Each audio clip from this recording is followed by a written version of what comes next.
How are you? Who are you? Now that we grieve the loss of life as we knew it, surely you are different now. Perhaps this is a matter of projection or protection of self, but is your light-hearted, "I'm good, and how are you?" genuine?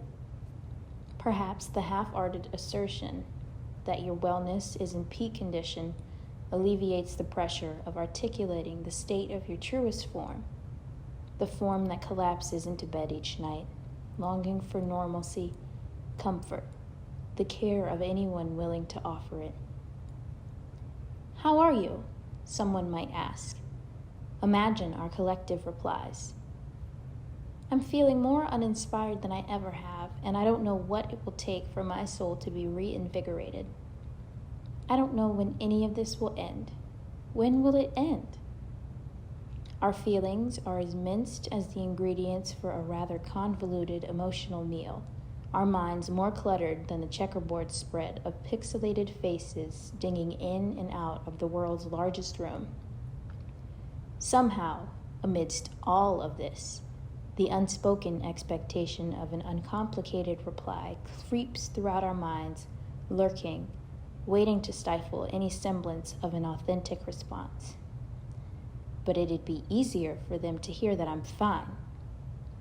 Or would it be easier for you not to do all of that mental digging? Which is it? Which is your truth? Who are you? How are you?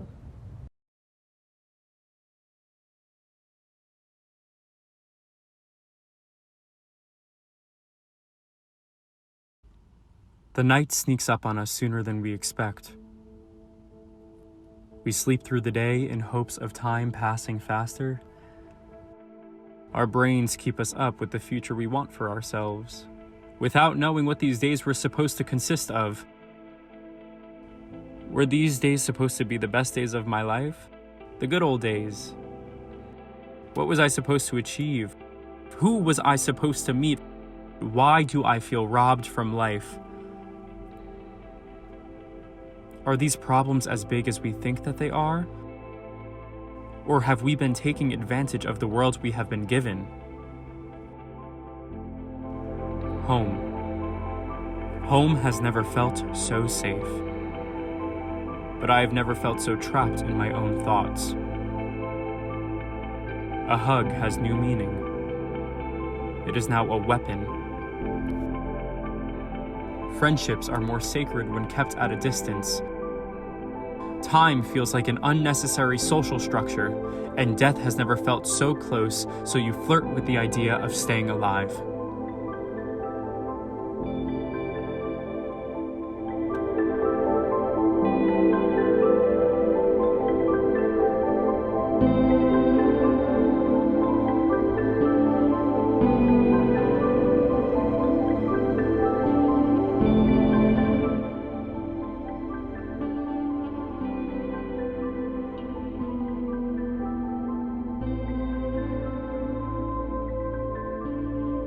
We all woke up in a world where touch is just as harmful as a bullet wound to the gut. There is an invisible virus polluting the air, attaching itself to those we cannot save. While the media pollutes our minds, we anxiously lock every door behind us, shutting out a new potential reality. Things seem hopeless. Life will never be the same. But to ease your heart, you take a step back and you realize the birds still sing outside of your window. You are encouraged to take time for yourself. And there are places, people, and things that cannot wait to see you again.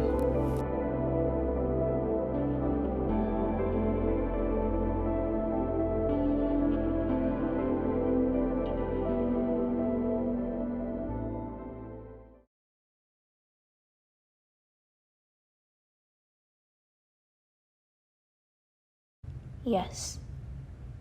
And how am I? Like rushing water, thrashing, always retracting. I am falling rain, caressing every crevice, peppering your ears. I am undulant, with complexity and depth, filled with undiscovered creatures and unearthed secrets.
I flow, I erode, I refresh, I drown, I heal.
If you asked me how I'm doing today, I'd tell you that I'm fine. Because if I told you how I was really doing, I'd have to tell you about the scars under my hemline, the heaviness of self-loathing it begins to caress my spine, never quite knowing what's hers and what's mine. Self-loathing is all I've ever known, and if you asked me why I feel like dying, I'd tell you the answer lies beneath my breastbone. Stop asking me why my fingertips are so cold. It seems I can't feel them at all. Who knew depression could be so bold? And if you asked me how I'm doing today, I'd tell you I'm fine. Because the goddess of self-hatred is calling on you too, and she doesn't want you to miss her deadline. She will wrap you up, consume you like she did to me. She will kiss your temples and tell you that she's all you need. And as she digs a dirt hole for you to lay, she'll sing you a lullaby and bury you slowly in decay. And I'm working on the backbone of a messy floor, waiting for what's in store, never really quite sure if there's more for me. I hope there is. I think there is. And if you asked me how I'm doing today, I'd tell you I'm well. Because if I had to tell you I've never felt so alone, it might make my throat swell. Why is it that I feel the most alone when I'm surrounded by so many people? So I go home and endure the steep pool. What if I told you that I lied about my whereabouts? Because it feels as if the tide is pulling me further out. I am trying to be there for you, all while aching my other half is long overdue. Maybe you could ask me how I'm doing today. My heart feels achy. No, I'm not okay. I'm evaporating from a place I once called home, afraid I'll leave no trace of my passion, my love, my backbone. I want to leave a mark, and the fear leaves me numb, afraid I'll lose my spark in this heavy curriculum. And so I pry at the clock, asking her for my time back, for there is a steep plank to walk, hoping never to be swept back. Ask me how I'm doing. I'll tell you I'm terrified. Because time is the heaviest weight, it hangs down my side. I hear the clicking of a clock underneath my pillow at night. It reminds me I must go soon. It eats at my eyesight. Have I lost my joy? Or is it still there? Am I pretending to be happy? Does anyone really care? I am trying to let myself breathe, but I'm breathing underwater. As I let myself sink, I let the future become a dull blur. They tell me to go for it. But how can I follow my dreams when I don't know where I'll go and I feel like I can't breathe? Where will I go? To hide from this self-doubt? Is there another place, another route? It feels as if there are still burns on my hands. The scars are a constant reminder taking me by the waistband. Anxiety is a burden to bear. Do you know the struggle of not being able to wash your own hair? Ask me. Go ahead. I see the future. I am expectant. I expect light in the same breath that I expect darkness. I expect boundless joy coupled with moments of heartless. The powers that be, the powers that play my cards, will take care of me when I crumble to shards. A day like today has never been lived before. So I tie my shoelaces, eager to see what's in store. So if someone asks you, how are you today? Greet them with tenderness, listen to what they say, and remember, you got through yesterday, as we're all still learning to let our vulnerability guide our way.